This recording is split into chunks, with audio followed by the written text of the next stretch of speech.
Namaste, fellow blabbers. Namaste, David. Namaste, Babek.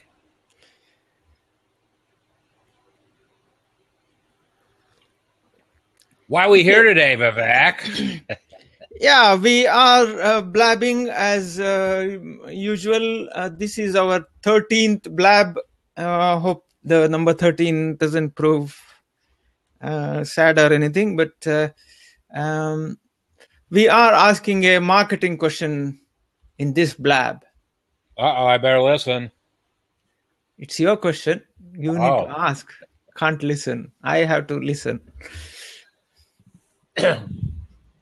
Well, well, first let me make a statement why we're doing what we're doing, and just to bring things up to date, if you will, and where do we go from here? Mm-hmm. More importantly, where do we go from here? Mm. Vivek and I have been working collaboratively for a long time, but specifically, we've been working on a couple projects in the last 12 months. You realize, Vivek, it's going to be it's within a month or two since we first started working on my video book. Mm-hmm. It's amazing that we're almost to a year already. But as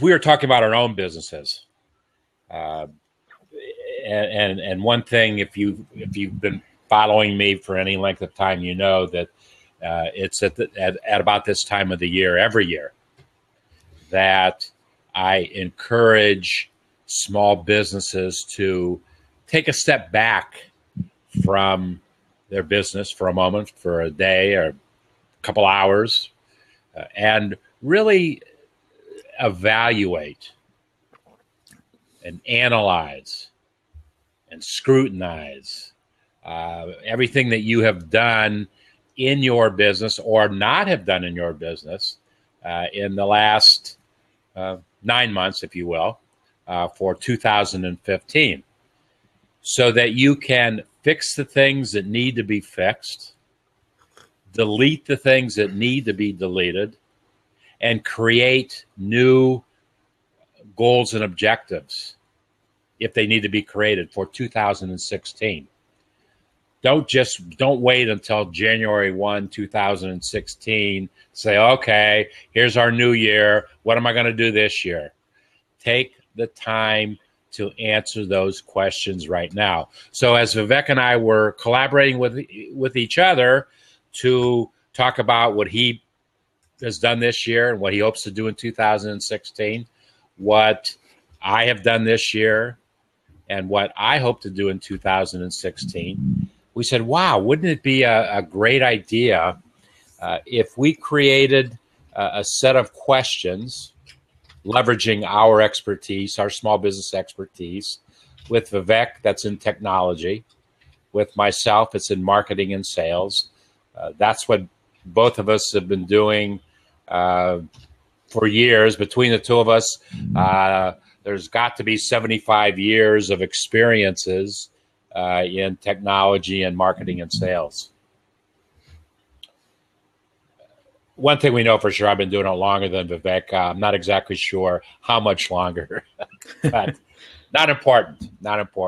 We both have we've both been blessed with being able to do wonderful things in our lives in terms of businesses.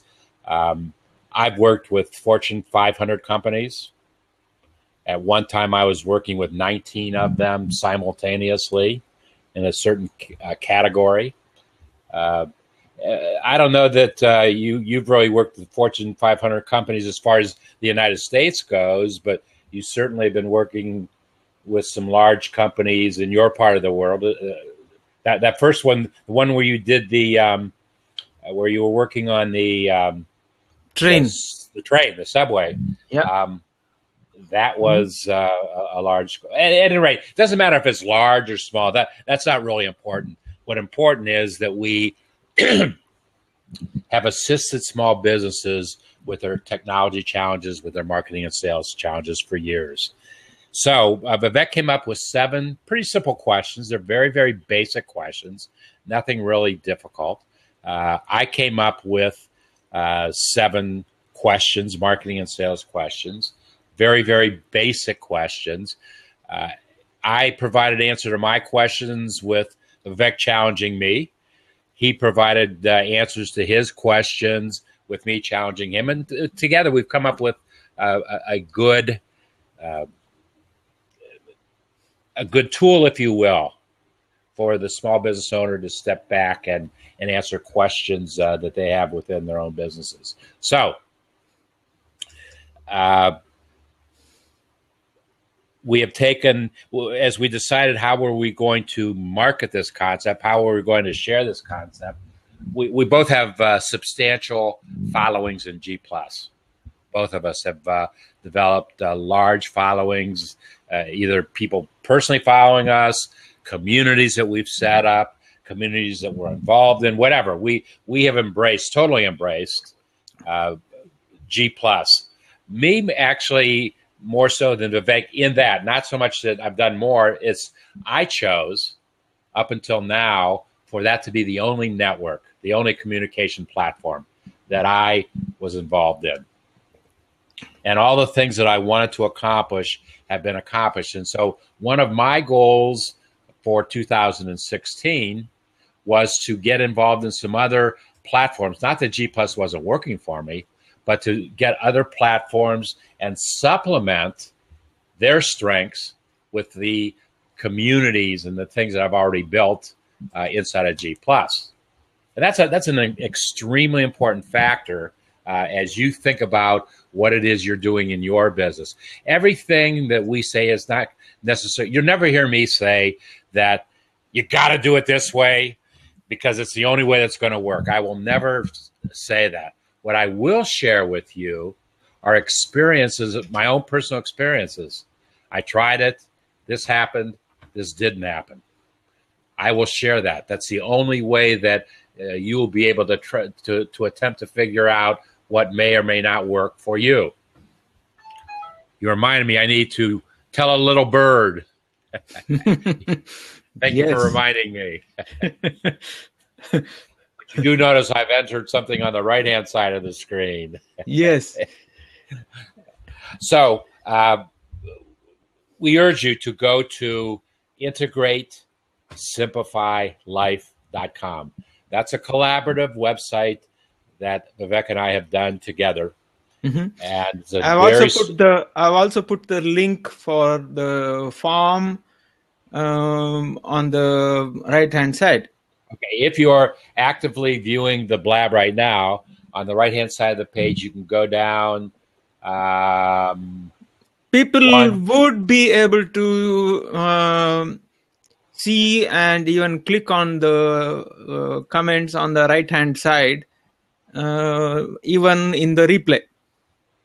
So those do show up in the replay? Yes. Unless there are 100 more, I think only 100 at a time. Yeah, 100 comments will be visible at a time. Beyond that, it goes off.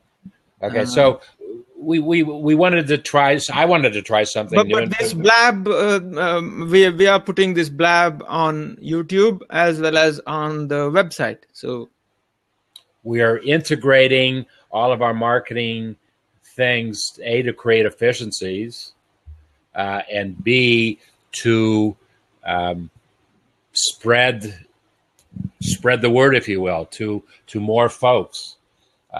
We have been, this is now the 13th BLAB. You heard Vivek say that we have done. This is my 7th question, marketing sales question.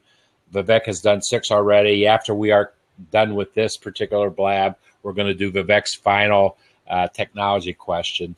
But it has been a wonderful learning experience for us. Found some things that are new to us.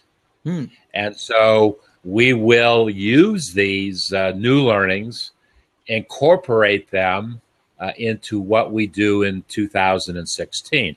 And I just made this statement to Vivek late last week. that one thing that I will do, and I'm going to try to keep the commitment.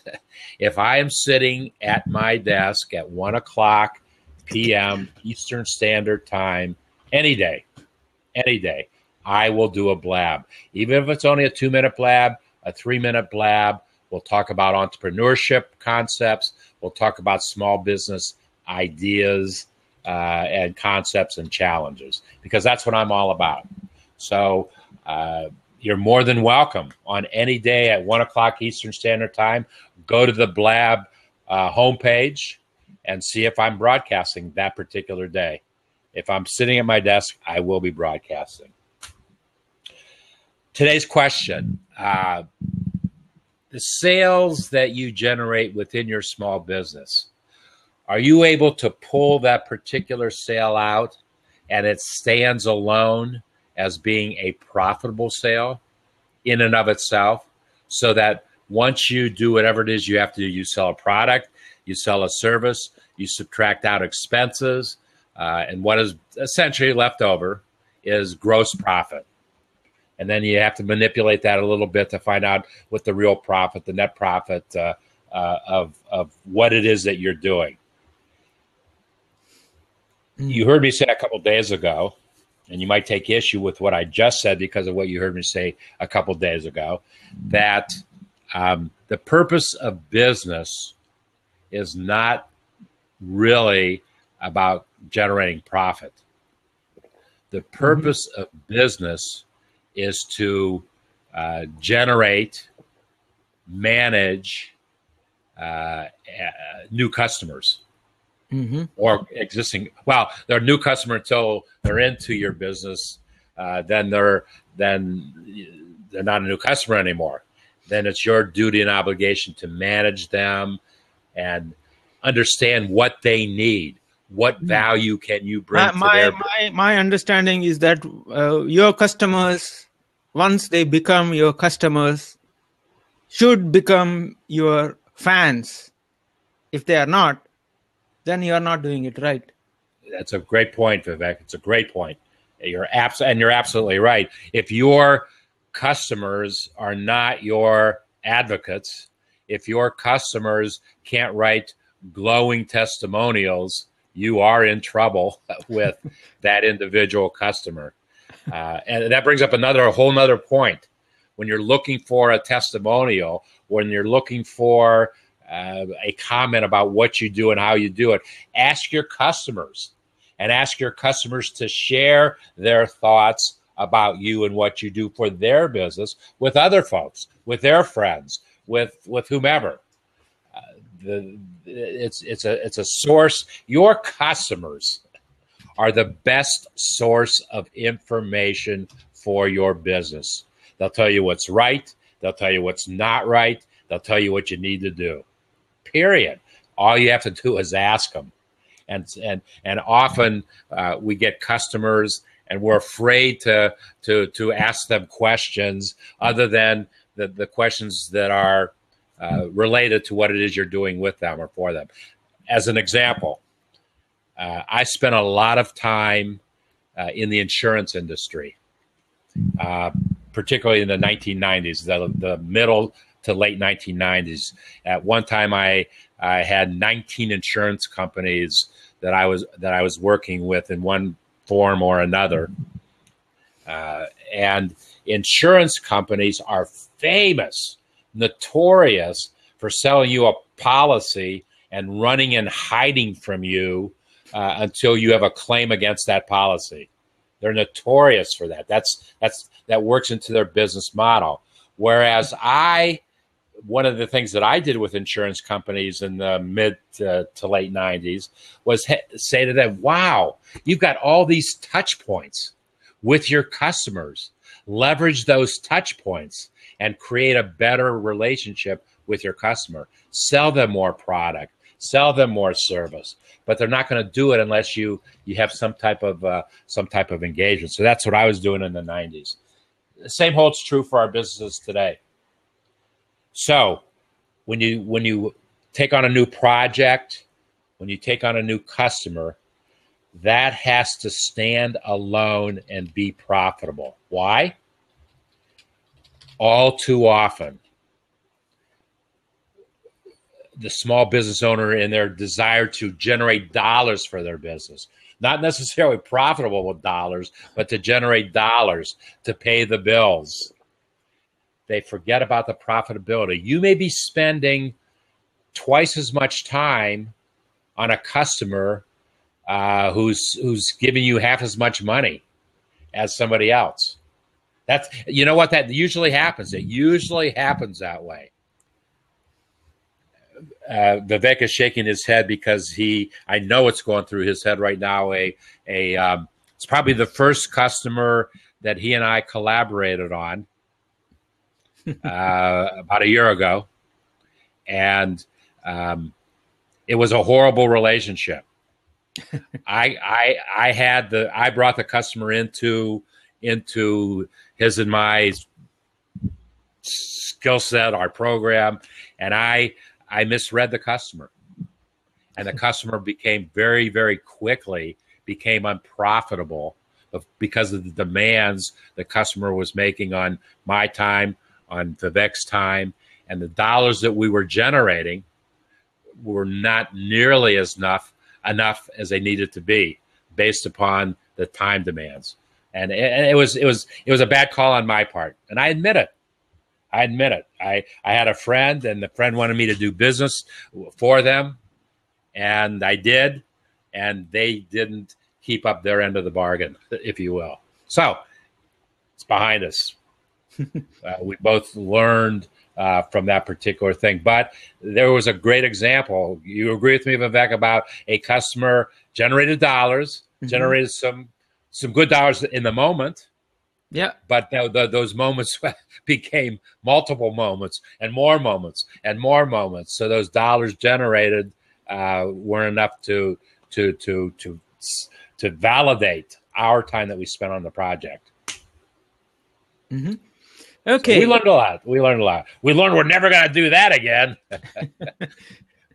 Yeah. But you need to look at all the different things that you do in your business. Mm-hmm. And pursue the ones and grow the ones that are profitable and make them more profitable. And you might just have to get rid of the ones that are not as profitable. One last. Bill Graham says, "Small biz, David. There are no mistakes, only learning opportunities." I agree with you. Call it what you want to call it, but you're right. It's a learning opportunity. I call them a mistake, but it was definitely a learning opportunity. It was a big learning opportunity. One final thing I wanted to share. It was about this time, maybe a little later last year, in 2014. It's definitely in the last quarter. I was having a brainstorming session with a group of small business owners, and the statement was made.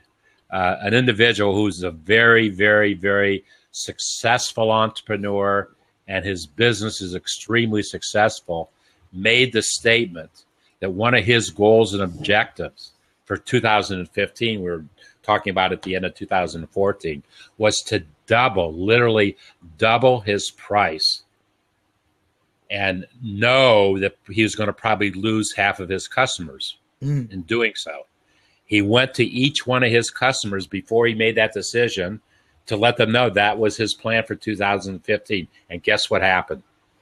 He more than doubled his sales, and he's working with less folks and spending less time. Not that he doesn't want to spend time with folks, but he is smart about the time that he does spend with folks in his business. So I said, when he told me he was going to do that last year, I said, wow, what a brilliant business strategy. It has to work. It has to work. And one last thing, I went through the same thought process in the early 90s. I did a lot of work with a Fortune 500 company, actually a multi-billion-dollar company back in those years, and a new marketing director, a new marketing executive director, EVP marketing, came into play early on when I was involved with them. And the first thing that he said was that where we had, it was a large company and we did have minimums. They had to spend a minimum amount of dollars with us in order to do it. And the minimum was very low, quite honestly, it's very low. He about tenfolded the minimum and said, we will only do customers. We'll only do business with customers who now are at this new threshold, much higher threshold. And you know what? The company grew the next year. It didn't get smaller. It grew the next year. Okay, Vivek, that's a little bit about profitability and marketing and sales. Yeah. Okay, in our next blab, I would be asking more of a techie question. Are you able to manage all of your projects yourself? And can I make a real quick comment on that? We'll get into it more deeply. Mm-hmm. Thank goodness you and I collaborate. Thank goodness. Okay. Fellow blabbers, it's time for us to jump into the next one. So see you in a few minutes. Yeah. Thank you. Integrate, simplify life. Namaste.